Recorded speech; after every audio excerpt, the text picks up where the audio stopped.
things here. When you look at the line in this game, it's very attractive for on the three-way line. If you have a strong opinion on the game, you're getting plus money across the board. Spain's plus 170 as the favorites. The draws plus 186. France plus 206.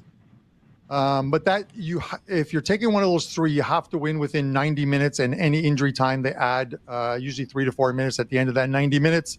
The minute the game goes to extra time, and it very well could go to extra time, this game, your bet on the three-way line is a loser unless you took the draw. So if you took Spain or France, it's a loser. The handicap on this one, the two-way handicap, is a pick'em. So you have Spain as a pick'em minus 125, France as a pick'em at plus 105. If the game goes 90 minutes, if it's tied after 90 minutes and goes to extra time, your bet is a push. Sometimes that is the better option when you have a pick'em line, to avoid ending up with a loss when your team actually wins in extra time. The to advance just means who is going to make it to the finals. It doesn't matter how they get there, whether it's in 90 minutes, whether it's in extra time, or whether it goes to penalty kicks and they win in penalty kicks. So you look at this one, and I'm looking at France to advance, and here's a few reasons why. Listen, Spain has been one of the best teams in this tournament. 11 goals. They're the highest scoring team or nation in this tournament. But, I look at their road to getting to where they are right now, the semifinals. And we talk about playing weak teams. And I know Jesse was talking about that a little while ago with like England. But you look at Spain, they played Croatia, who are pretty much non-competitive in this whole tournament. And end of the golden generation for a lot of those players that have featured in the 2018 World Cup, where they made it to the finals against France.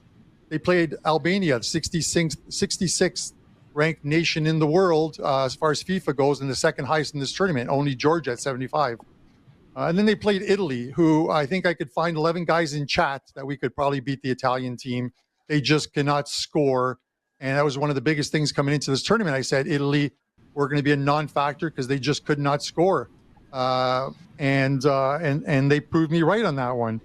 So I think their toughest game came when they played Germany, and that game eventually went to extra time. Spain scored in the 119th minute, a minute before penalties, of course. But Germany outplayed them for big parts of that game, held the XG advantage in that one, 203 to 146. I think Spain got away with one, and now they're playing France. And here's the thing with France is you look at how France has got here, absolutely ugly. In the way they have gotten here. They have not scored a goal from open play in this whole tournament. 3 goals scored. 2 of them have come by own goals by Belgium and Austria in 1-0 victories. And then they scored a penalty kick in a 1-1 draw against Poland. They go to penalty kicks in their last game, and they win there. The thing with France is they can win ugly because they have a phenomenal defense, probably the best of all nations. They have a very good midfield, and their forwards haven't come together yet. But at some point, you believe they will. This is why I'd rather take the France to advance, because if this goes to penalty kicks, I want the France team who have been there before, know how to win in penalty kicks. And this is a team that relies on experience. They've made 4 of the last 5 major tournaments they've played in. They've made it to at least the semifinals. They're World Cup winners in 2018, lost to Argentina in the World Cup finals in 2022. This team has a wealth of experience on it. And then the final thing is there's some players missing for Spain. Dani Carvajal picked up 2 yellow cards. He's unavailable for this one, a big part and a leadership role in this team. One of their defenders, Robin Lenormand, he's out for this game as well, too, suspended.